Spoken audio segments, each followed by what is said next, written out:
Good afternoon. Welcome and thank you for joining us at our luncheon series. Today's topic, financial aid, how to pay for your education.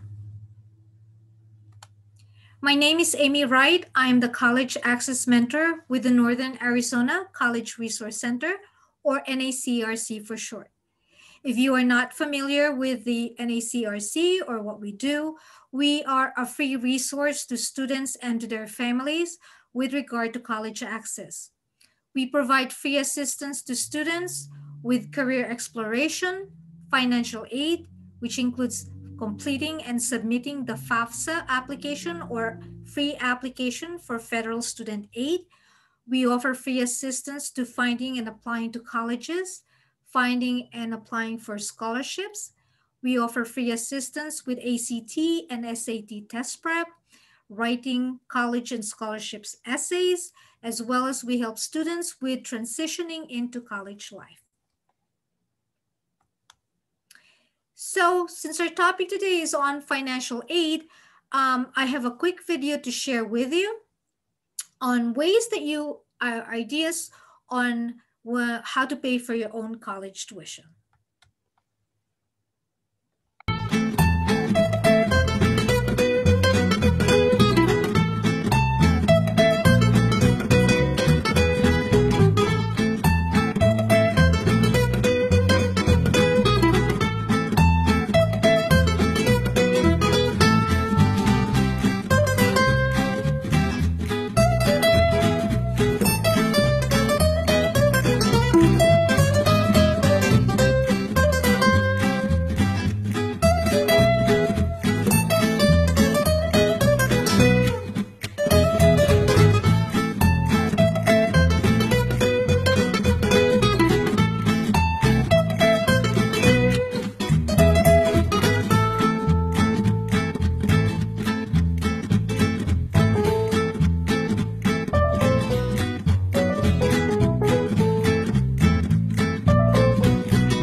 All right. Now, obviously, we do not want our students or we don't want our children to go to extremes to pay for their college tuition. We want a safe and effective way to pay for college education or for a post-secondary education.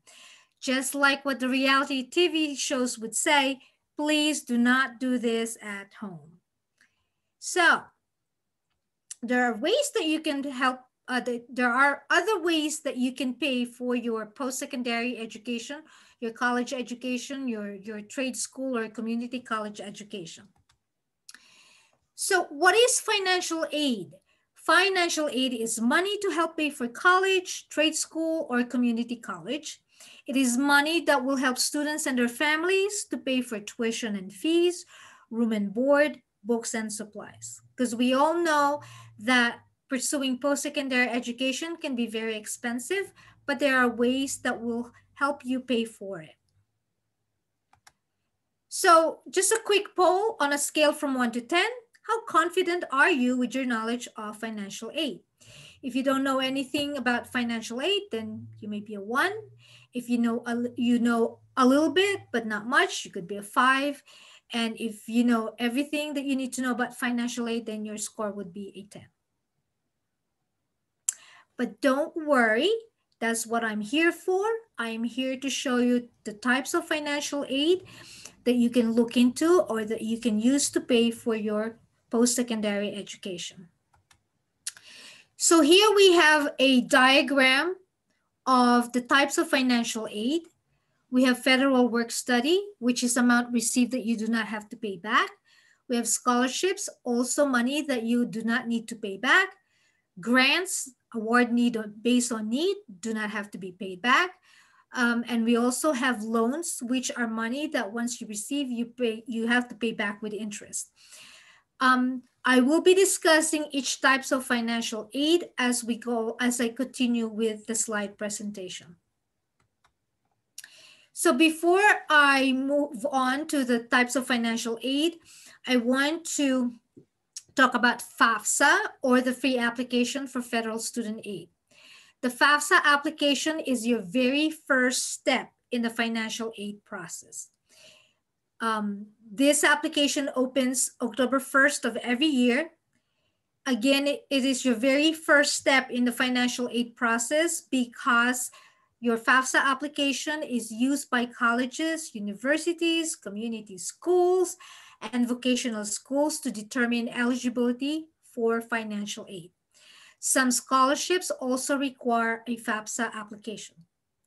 So if you want to know more about FAFSA, what are the requirements, how to apply, what documents that you need, please join us for our Lunch and Learn series on FAFSA on next Saturday, March 13 at the same time, 12 to 1 p.m.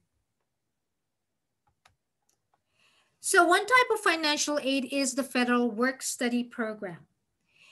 This program is a monetary award. You do not need to pay it back. And it provides part-time jobs for students in campus and outside of campus, and is based on financial need. You do not have to pay this money back. What happens is when you work at say you work at the cafeteria in campus, you get paid just like a regular paycheck, and you use that money to buy your books, or buy any supplies that you will need in your classes, or for transportation expenses to go to and forth from your classes. Another type of financial aid is the grant. This is a monetary award based on need. You do not have to pay this money back. So there are different types of grants. So I've listed down here, we have the Pell Grant, the Teach Grant, the FSEOG, Iraq, Afghanistan, and BIE grant. The Pell Grant is based on financial need. And if you're eligible for the Pell Grant, the maximum monetary award for 2021-2022 is $6,495. We also have the Teach Grant, as the name says it. These are for students who plan to pursue a teaching career. The maximum award with the Teach Grant is $4,000 a year. And when you apply for the Teach Grant, you make a commitment, or you have an agreement that you will be, when you receive the grant, you agree that you will be teaching at least, you will be teaching 4 years, for 4 years within the 8 years after you finish your studies and after receiving the grant. Also, by applying for the Teach Grant, you also agree and you commit to teaching in a high need field such as math or science. You agree to teach in a school wherein it's in a low, wherein the students are from low income. So basically, these are your Title I schools. And again, you agree to teach for 4 years within the 8 years after receiving the money. The FSEOG, or Federal Supplemental Educational Opportunity Grant, this one, if you are eligible for Pell Grant, you take priority, and it's based on availability, which means that you need to apply for this grant. If you are eligible for Pell Grant, apply for this FSEOG right away, because it's based once the grant money runs out, then that's it. They won't be able to grant any more award money. The Iraq Afghanistan Service Grant is not Pell eligible, which means if you are eligible for the Pell Grant, you are not eligible to apply for this grant. These are for students whose parent or guardian died as a result of military service in Iraq or Afghanistan after the 9/11 events. We also have the BIE, or Bureau of Indian Education, Higher Education Grant. And this grant is open to eligible American Indian and Alaska Native scholars. The next, we have scholarships. So this scholarship, if you're not eligible for any grant money, you can apply for scholarships, because scholarship is based on merit and not on financial need. This is also a money that does not need to be repaid if you receive a scholarships. There are many types of scholarship. There's a private scholarship, for example, the Bill Melinda Gates Scholarship. Athletic, if you are want to go for a football scholarship or a baseball scholarship or a tennis scholarship, then you can apply for this type of scholarship. We have college-based institutional. Check with the college that you are applying for. They may have some scholarships available in their school. Company-sponsored scholarships such as Walmart, McDonald's. So if you are a student where your parent is an employee of Walmart, there is a scholarship for employee children. We have a minority. There's also scholarship for minorities such as African American, Latino, Hispanic, Asian. There are Native American scholarships eligible that is open to students who are of Native American blood. We also as well as have military scholarships. Now here you see that I have two websites, Unigo and College Board. These are free websites or search engines that will help you look for scholarships. And there are also based by category. So if you're looking for an athletic scholarship or a minority scholarship, you can go to either website, you look for the category for minority and you just click on it and you'll find a list of scholarships. Also, follow us on Facebook. We have a Facebook page as well as an Instagram account. Follow us on both because we feature a new scholarship every Monday. We call it Money Monday, and every Monday we post the new scholarships, local and national.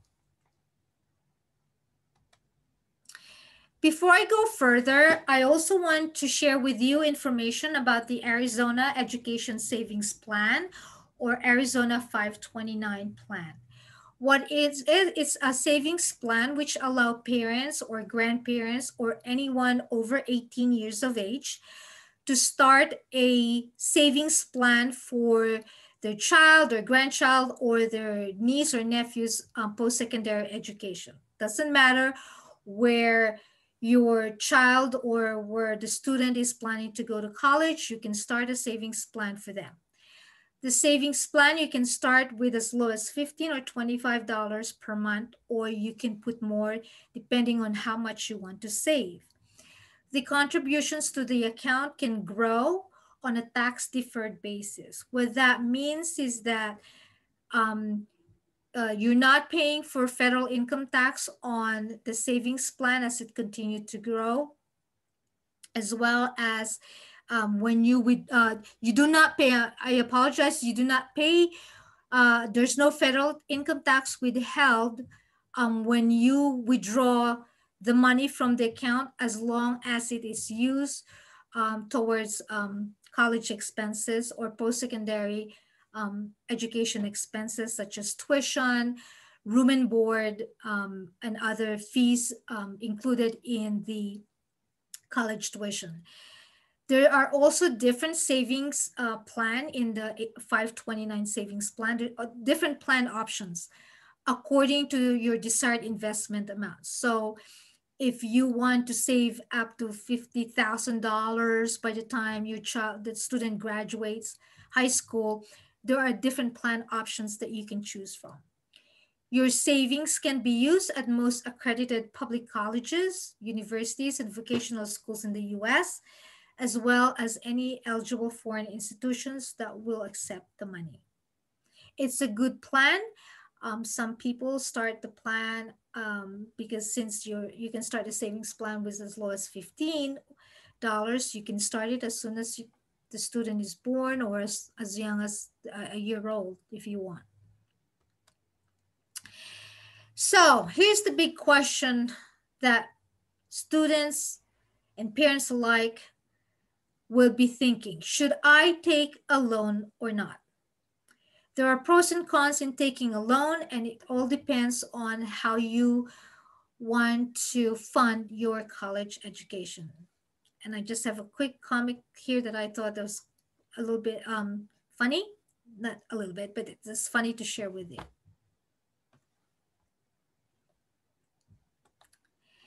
So what are loans? Loans are amount that you receive to pay for your college expenses or your post-secondary education expenses. But you need to, unlike the other types of financial aid, loans has to be repaid or have to be repaid and with interest. So there are different types of loans. We have the direct subsidized loan and the direct unsubsidized loans.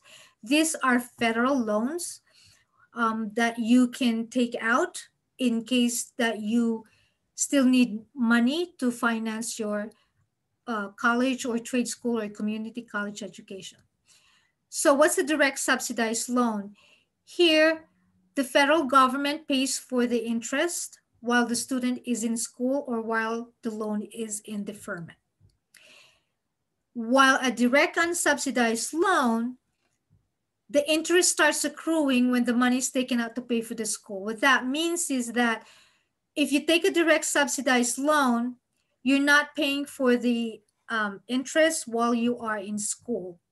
Meaning once you take out the money, once you receive a subsidized loan and the money was taken out and paid towards the school, the interest accruing while you're still in school is paid for by the federal government. Whereas with the direct and subsidized loan, once the money is taken out, once the money is given to you to pay for the school tuition, the federal government is not paying for the interest. The interest starts already accruing, and when you start paying for the loan, the interest already has a lot of interest has already been accrued. With the direct subsidized loan and direct unsubsidized loan, you start paying for this 6 months after you graduate from your from college or from trade school or from the community college. The Direct Plus loan, this is loan available to parents of dependent undergraduate students, and they can use, basically the parents can use the loan to help pay for educational expenses. This has a fixed interest rate and it's unsubsidized, meaning the federal government is not helping you pay for the interest. Then we have the private loans. These are non-federal loans that you can apply to or make through a bank, a credit union, a state agency, or the school, depending if the school also offer loans. Now, it is highly advised that you take advantage first of, or you apply first for the direct unsubsidized or direct unsubsidized loans or for federal loans before you apply for private loans, because with the federal loans, there are more options for repayment, unlike the private loans. So if you take out a private loans, the payment plan is fixed. There are no other options such as deferment or forbearance, unlike the federal loans. So that's about the end of our presentation for today. If you have any questions, you can contact us. We have our office in Flagstaff as well our office in Prescott Valley. I am located at Prescott Valley. You can contact me at our number, or you can also call or text me at 908-356-0707. If you have any questions about college access, financial aid, scholarships, college applications, ACT or SAT. We follow us also on Facebook, like I've mentioned earlier. We post a scholarship every Monday, as well as we also post the scholarship or Money Monday in our Instagram account. We have a TikTok account. Follow us as well in TikTok. And we also have a YouTube channel, and our YouTube channel has a lot of information on college access. We have our monthly scholarship videos. We have a video on different careers called the Career Chat series. It's a series of interviews with professionals and students from a specific career. For January, we have the nursing career for February, we have fitness. We focus on fitness. We have an interview on physical therapy assistant. Physical therapy. And for March, we will be also having our career chat series is focusing on on welding and culinary. So thank you again for joining us in our financial aid presentation for today. Have a wonderful afternoon, and we hope to see you again soon.